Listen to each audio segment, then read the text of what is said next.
तो हमारा जो है आज शुरू कर रहे हैं जो कुछ न्यूमेरिकल हैं हमारे कौन से कंसेप्चुअल वाले, ठीक है ना, जिसमें एसी के कंसेप्चुअल न्यूमेरिकल हैं जो क्वेश्चन अक्सर पूछा जाता है। तो लिखिए, पहले लिखिए क्वेश्चन नंबर 1 जो हमारा है ए इंडक्टर पर है। क्वेश्चन हमारा क्या हो गया, कह रहा है लाइट बल्ब है and an open coil inductor हो गया जिसे यहाँ से आयरन रॉड में इंसर्ट करा सकते हैं। Are connected an AC circuit through the key. एक की लगा दो भाई, कहीं पे एक की लग गई मान लो यहाँ पे, ठीक है, एक की हो गई। The switch is close, switch close कर देंगे। क्या देखिए एक वर्ड है आफ्टर सम टाइम, ये इंपॉर्टेंट है। An iron rod is inserted into the interior of inductor. The glow of bulb क्या होगा, इससे इंक्रीज होगा, डिक्रीज होगा कि अनचेंज रहेगा एज आयरन रॉड इंसर्टेड। तो वो पहली बात ये है, देखिए यहाँ जो वर्ड दिया गया आफ्टर सम टाइम, इसका मतलब क्या हुआ, जब यहाँ स्विच ऑन करेंगे यहाँ करंट तो बढ़ेगी, ठीक है। तो शुरू क्या इंडक्शन होगा ना, तो ये सब छोड़ दीजिएगा। जब यहाँ पे मिल जाए क्या, जब यहाँ पर एक कांस्टेंट हो जाए, कांस्टेंट मैंने क्या हुआ, जब करंट कांस्टेंट हो गई, यहाँ से करंट फ्लो हो रही है, तब उसके बाद मतलब जब मिल जाएगा, जब मिल जाए स्टेडी स्टेट, ठीक है, जब मिल जाएगा स्टेडी स्टेट, तो उस कंडीशन में हमें क्या निकालना है, इसके बल्ब के ब्राइटनेस पे क्या फर्क पड़ेगा ये देखना है।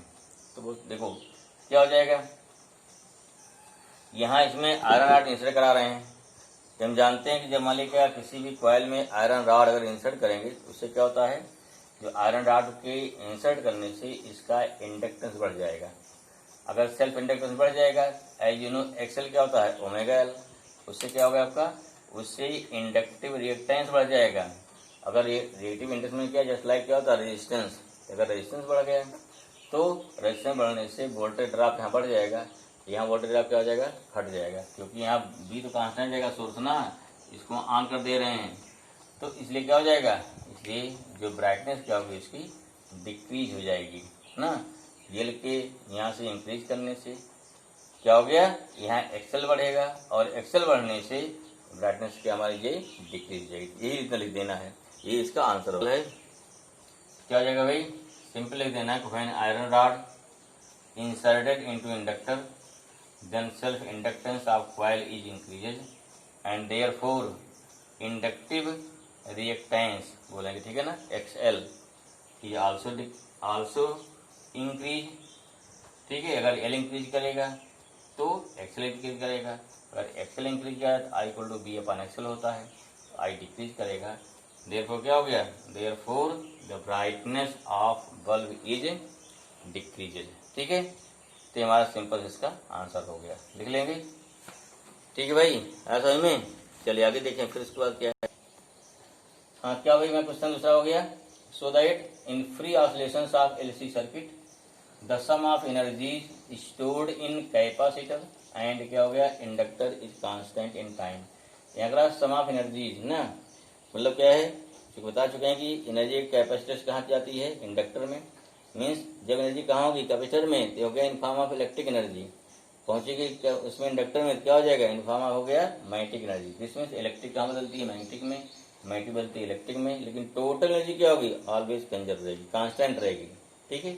और बोलता भी यहाँ पे क्या, जब देखेगा लॉ ऑफ कंजर्वेशन ऑफ ना एनर्जी, तो इसके अकॉर्डिंग क्या हो गया, total energy should be constant. ये हमारा क्वेश्चन हो गया, ठीक है।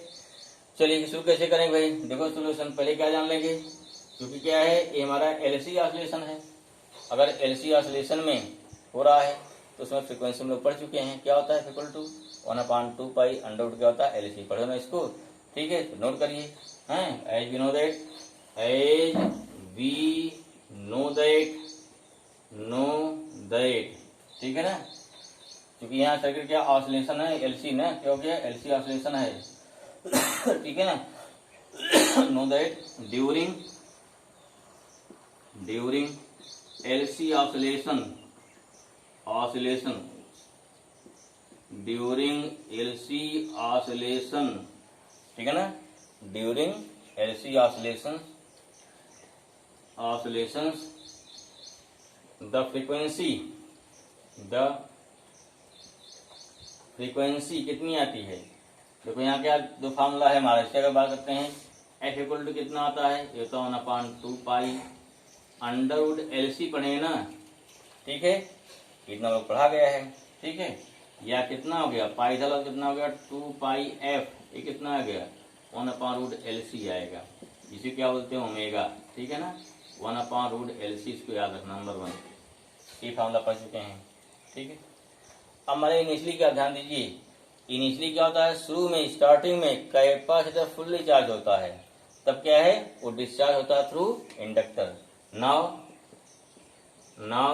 लेट इनिशियली क्या, लेट इनिशियली ना कैपेसिटर क्या है, capacitor is completely fully charge.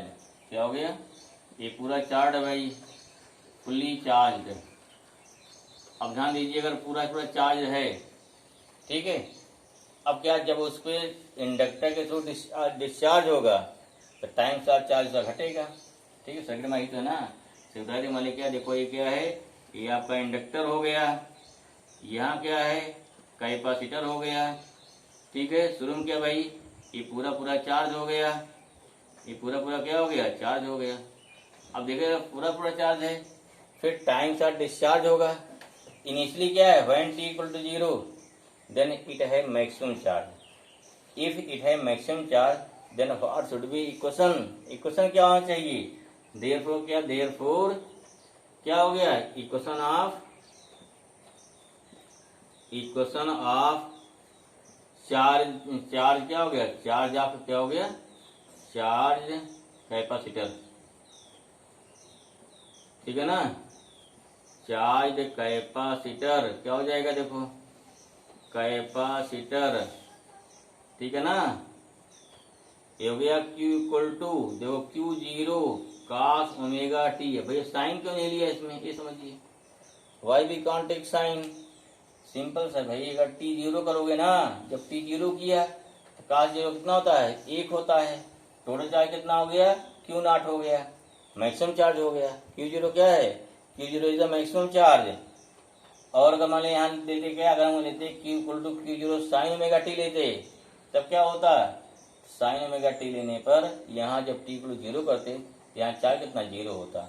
अगर यहाँ कोई चार्ज रूम ना होता, फिर चार्ज बढ़ाया जा रहा है उस पर, देन क्या होता, Q equal to Q0 sine omega t. लेकिन क्या, चूंकि इनिशियली मैक्सिमम चार्ज है, अगर मैक्सिमम चार्ज है क्या हो गया, this means what, this means कि initially Q equal to Q0 cos omega t. आपको इसे क्लियर हो चाहिए, हमने यहाँ साइन क्यों नहीं लिया, cos क्यों लिया, क्लियर हुआ, चलो ठीक है। अब क्या निकालना है, ये तो Q आ गया।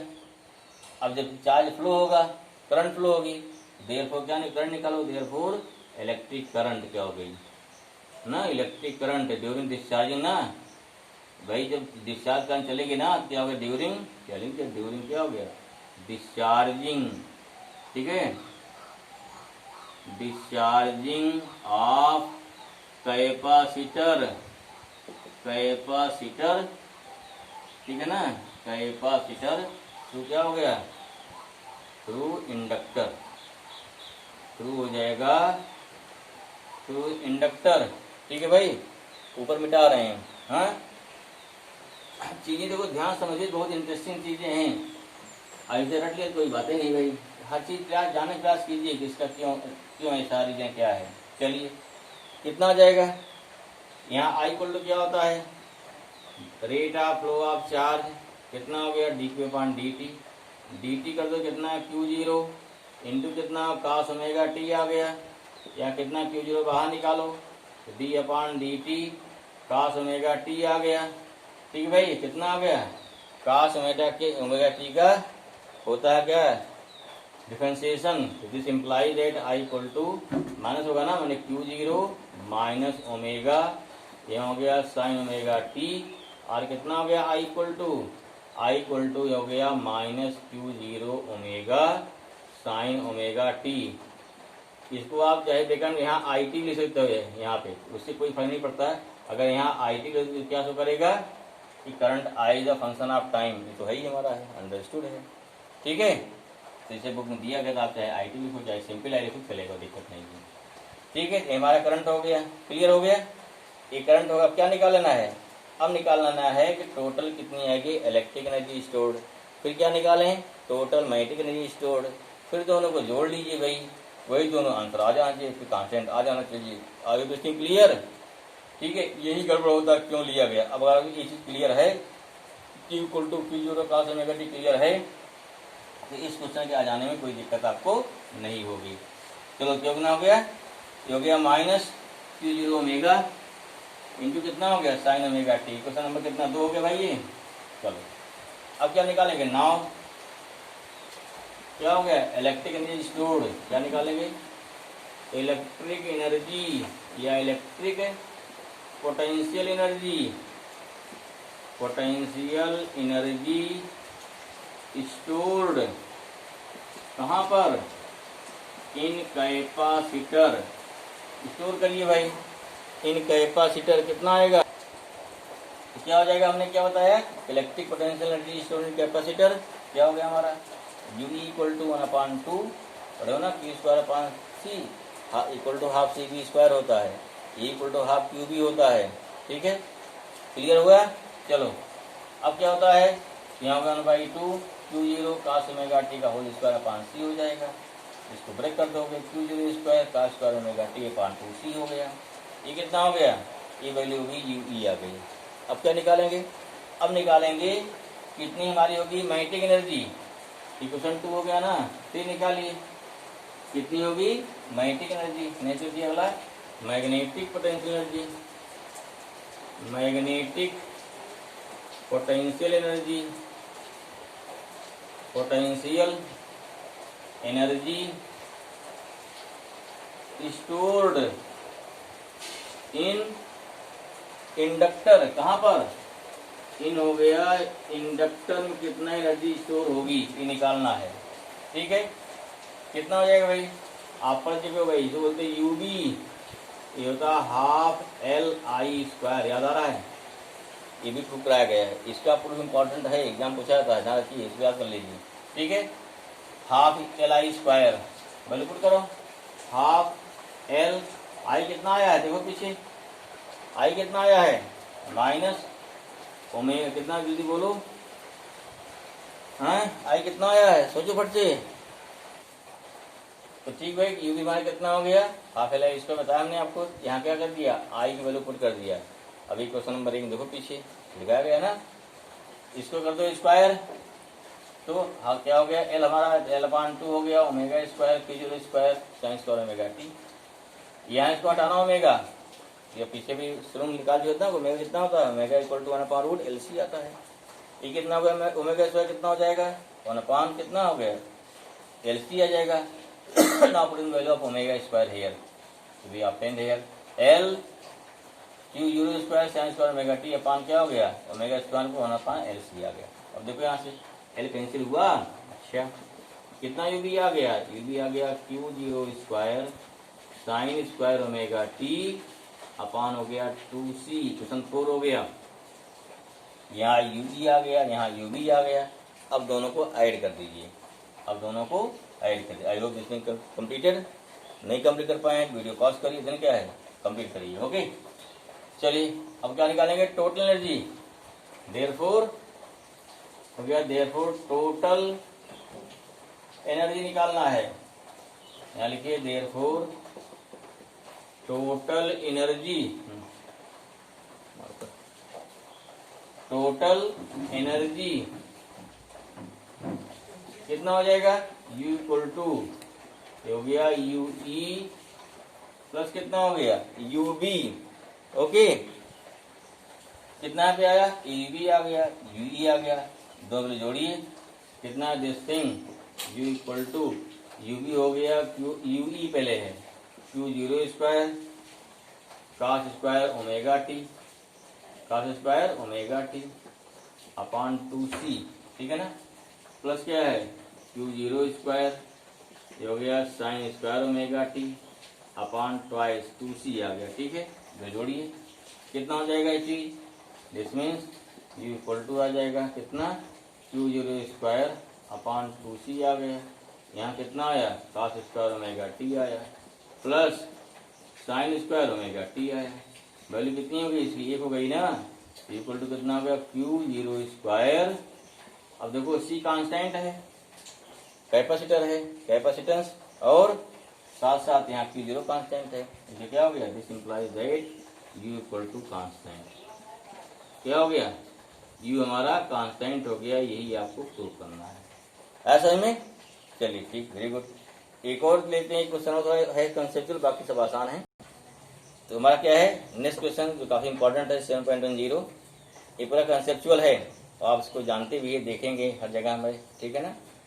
क्या करा क्वेश्चन, कह रहा है कि at an airport, a person is made to walk through a doorway of metal detector।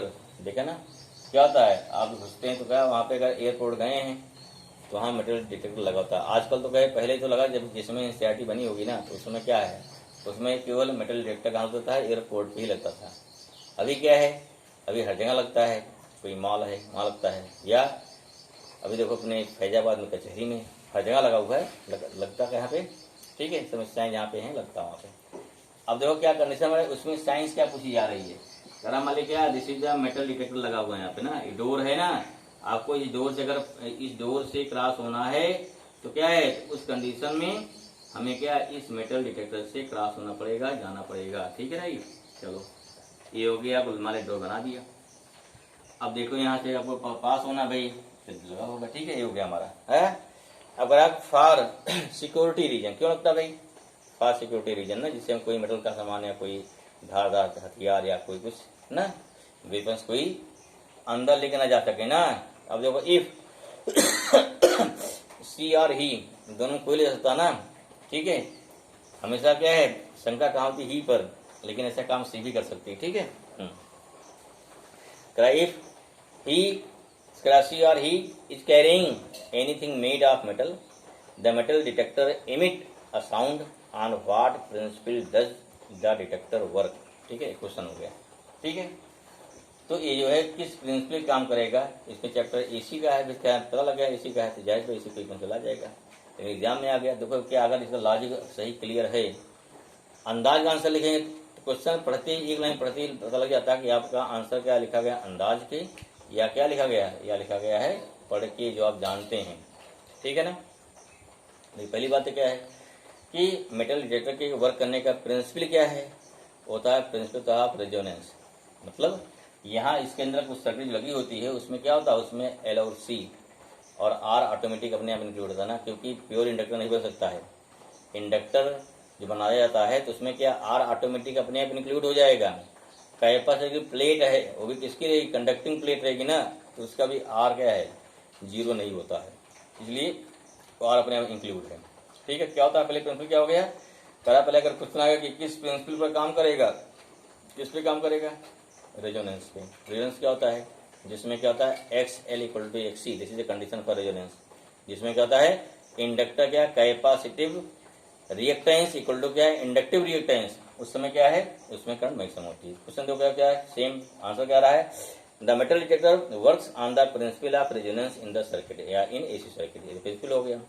अब वर्क कैसे कर रहा है, when any person walk, ठीक है ना, any person walk through a metal detector, then what happen, then क्या होता है, then in fact walking through मान ली क्वाइल ऑफ मेनी टर्न्स, क्या होता है इसमें, इसके अंदर में बहुत सारे क्या है, एक क्वाइल लगी होती है, इसमें नंबर आप क्या होते हैं, टर्न बने होते हैं, ठीक है। The coil is connected to a capacitor, ठीक है ना, tuned so that circuit in resonance, क्या उसके अंदर बनी होगी, क्वाइल बनी होती है, उससे कनेक्शन कहाँ दिया जाता है, कैपेसिटर से, जिसे हम कंडेंसर भी बोलते हैं। व्हाट इज कैपेसिटर, आपको देखना है, कैपेसिटर कहाँ लगा होता है, पंख में लगा होता है। ऐसे घर बनाना कैपेसिटर, तो दो लीजिए थाली, दो कंडक्टर लीजिए थाली, ठीक है, वो दोनों थाली कैसे रखो पास पास, बीच में भी एयर ना, दो प्लेटें हो गई, दिस बिहेव कंडक्टर। अगर आपके पास मल्टीमीटर है तो नापिए, वहाँ उसका कुछ कैपेसिटर आएगा, तो नहीं कंडक्टर के आपको कैपेसिटर देखने के लिए बहुत दूर जाना है, कैपेसिटर देखना है तो आप अपने घर पे देख सकते हैं। बस ऐसे क्या है कि भाई कितना उसका कैपेसिटेंस है, उस कैपेसिटेंस को नापने के लिए आपके पास वो डिवाइस होनी चाहिए, जो बोलते हैं मल्टीमीटर, ठीक है। क्लियर हुआ, तो दो थाली हो गई, क्या दोनों कंडक्टर, दो प्लेट हो गई ना, तो के बीच एयर हो गई, तो कैसा कैपेसिटर हो गया, वो पैरेलल प्लेट एयर ना कैपेसिटर हो गया। चलो क्लियर हुआ, क्या लगा दिया इसमें, लगा होता है क्वाइल, प्लस आर क्या लगी होगी आपकी कैपेसिटर, और कैपेसिटर और सी ऐसा सर्किट किया जैसे क्या दोनों होता है इन पोजीशन ऑफ रेजोनेंस होता है। दैट्स वाई इसमें क्या मैक्सिमम करंट फ्लो हो रही थी, कोई दिक्कत नहीं है। क्लियर इतना समझ में आ गया होगा शायद, ट्यून्ड हो गया ना ठीक। दिस मीन्स कैपेसिटर क्या है ट्यून्ड, सो दैट सर्किट क्या होती है in the resonance when any person walk through the metal detector, ठीक है, विद क्या है विद टेकिंग सब मेटल है in his pocket, in his और हर पॉकेट, ठीक है। कोई पर्सन जा रहा है अपने क्या है अपने जेब में कोई रखा है मेटल सामान, तो इससे क्या हो गया then the impedance of the circuit तुरंत क्या हो गया, जैसे आप घुसे इसके अंदर तो क्या हो जाएगा, तो सर्किट भाई आपसे आप भी मेटल हैं, ठीक है, आपके कंडक्टर है ना, लेकिन क्या नहीं ज्यादा होती भाई अब, लेकिन उसके अंदर क्या साथ साथ क्या ले गए, अगर आपके साथ कंडक्टर है तो उस कंडीशन पे रेजिस्टेंस कुछ ज्यादा चेंज हो जाएगा, ठीक है। जगह जो हम भी जाते हैं तो भी एक आवाज आती है, क्यों आवाज आ रही है, क्योंकि उसका इम्पीडेंस थोड़ा चेंज हो रहा है, लेकिन जब आपने मेटल रखा है तो उसमें आवाज क्या होगी कुछ अलग चेंज हो जाएगी, क्योंकि इम्पीडेंस में ज्यादा चेंज आ जाएगा। दैट्स वाई इम्पीडेंस चेंज हो जाएगा, जिससे क्या होगा resulting a significant change in the current of the circuit, and this change in the circuit is detected and the electronic circuit cause a sound to be emitted as an alarm। Clear हुआ, ठीक, simple सा logic हो गया। जब हमारे साथ metal है, जैसे मेटल लेके जा रहे हैं इस सर्किट में जो रेजोनेंस में है तो उसका क्या होता है उसका इम्पीडेंस चेंज होगा, इम्पीडेंस चेंज होने से करंट चेंज होगी। अब करंट के लेवल बनाए जाते हैं कि पर्सन जाने पर कितनी करंट चेंज जाएगी, पर्सन के साथ कोई मतलब सामान है करंट ज़्यादा चेंज हो जाएगी या ना कम होगी ज़्यादा जो भी होगी, ठीक है। और उससे क्या होता है तो उससे करंट चेंज होने से उससे करस्पॉन्डिंग क्या है फिर पहुंचेगी आपकी करंट पहुंचेगी अलार्म में, जिससे अलार्म का बजना चालू हो जाएगा। तो this is the basic principle for the क्या होता है for the metal detector. Okay, अब देखें क्लियर। ये देखो कई ऐसी मशीन होती है जो क्या होते हैं जो सीधे आप लगा देते हैं, कई है तो उसका अलग प्रिंसिपल होता है, लेकिन क्या फिलहाल ये हमारा क्या है ये जो प्रिंसिपल किससे वर्क करता है on the resonance circuit. Clear, आज देखते हैं क्लियर, करिए पढ़ते रहिए आगे सवाल लगाते रहिए। ओके भाई, चलिए ठीक।